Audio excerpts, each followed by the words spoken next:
Teka, I'll get my para. Masama to, old age na. Hindi nyo ba alam? Diba? Kita nga ano ko. Ayla.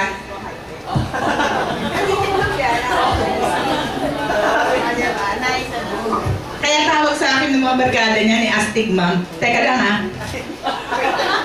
Wait lang. Tsaka so kahit hindi nyo tinatanong, gusto kong sabihin sa inyo, alam ko tatanungin nyo din naman, ako yung golden lady that lays the gold egg. Kasi golden anniversary ko na din of existence.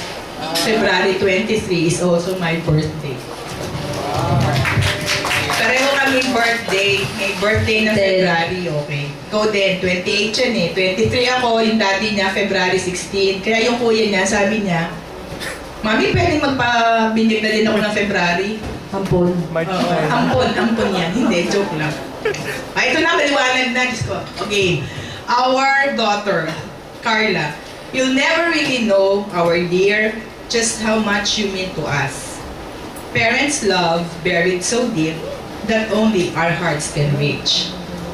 When we sit and really stare at you, all we can do is grin. Somewhere down deep inside, we see ourselves within.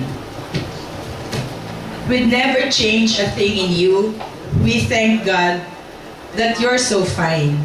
Even when you're at your worst, we're so proud that you are ours.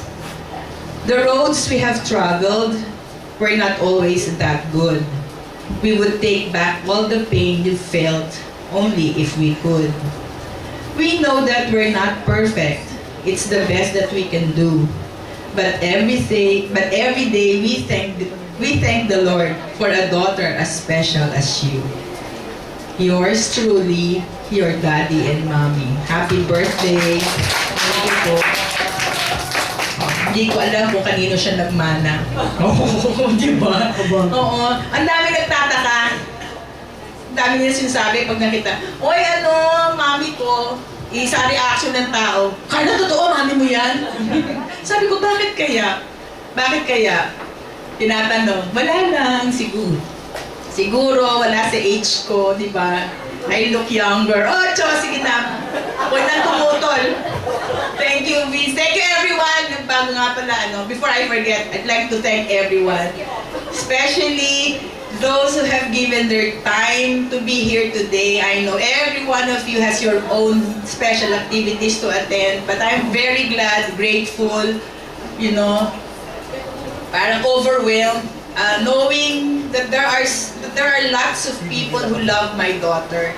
Kala ko, kala ko siya yung hiya-hiya. Sabi niyo nga, shy type siya, wala siya masyadong friends. But now I can see and I can really see with my own two eyes.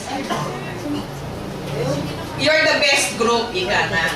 Thank you very much, and I just hope you had a wonderful time. Thank you.